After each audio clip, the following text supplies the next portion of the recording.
name is Radile Mokone. My family and I are from the dusty streets of Sharpeville. Like many people around the Vaal region, I had family members who were murdered in the Sharpeville massacre of 21 March 1960, where 69 unarmed people were gunned down and more than 400 severely injured. Those deaths and injuries were huge blows to my family, the Sharpeville community, and South African society. Every day I still consider the profound act of sacrifice that so many ordinary citizens like my grandfather and grandmother have gone through to create the foundation of our very young and troublesome democracy. During the early 90s, when I was an 8-year-old boy, I witnessed my aunt gunned down by a drunken policeman who worked for the apartheid government. I was laughed off at the witness stands of the courts when I gave testimony to this event. My family has still not received justice. The policeman is alive, but he cannot speak after his botched attempt at suicide. Every day I have to learn to forgive.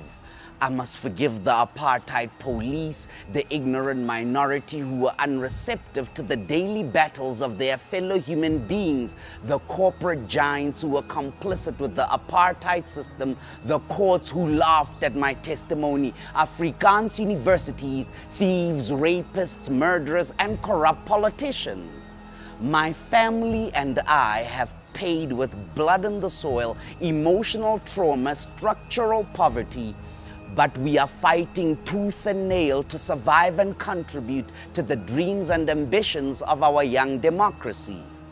Millions of African families across the continent and the diaspora have gone through similar or worse experiences. Last year, I had to fight a court case for an artist friend of mine who was wrongfully arrested and detained, then wrongfully sent to a mental institution. I won the court case without ever going to law school. My friend is free and in the process of receiving compensation for this injustice caused by a couple of lazy policemen who didn't want to do an investigation. Winning this court case was really an outstanding moment of my life. I feel like it would be a remarkable achievement for any person's life.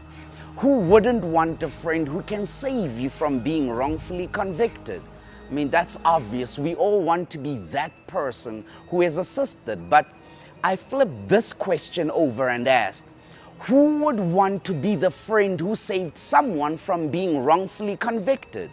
Who would take on the sacrifice? Who would stay the course? So I began to try to uncover the reasons why I did it. It's because I witnessed the injustice and I just couldn't accept it. It's because I experienced the worst service delivery and I just couldn't accept it.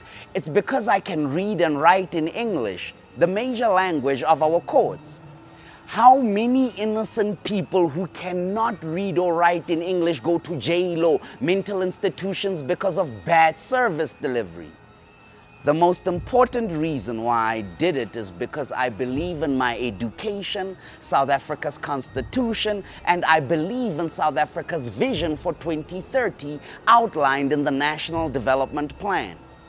I live in the township. I interact with disenfranchised black youth every day and I know their frustrations. I know how easily their thoughts and circumstances can lead them into a negative direction.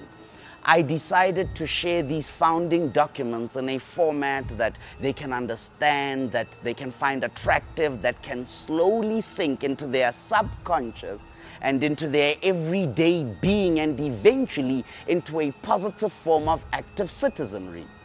So I collaborated with some local music producers, designers, artists from around the Vaal to turn a 430-page policy document into something inspirational.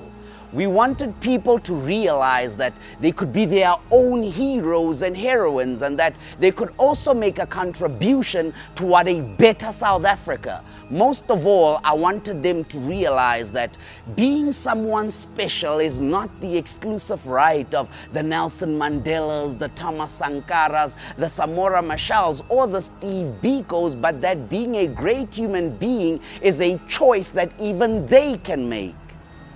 We need them to understand that human progress is the story of one step followed by another. Some steps small and personal, some big and audacious. We thrive on both. Courage and tenacity turn our impossibles on their heads. Curiosity and wonder propel us forward. We are at our creative best when we take on our most daunting challenges. Solutions to our biggest problems will come from the most monstrous or inspiring dreams, hopes, and goals that we set for ourselves.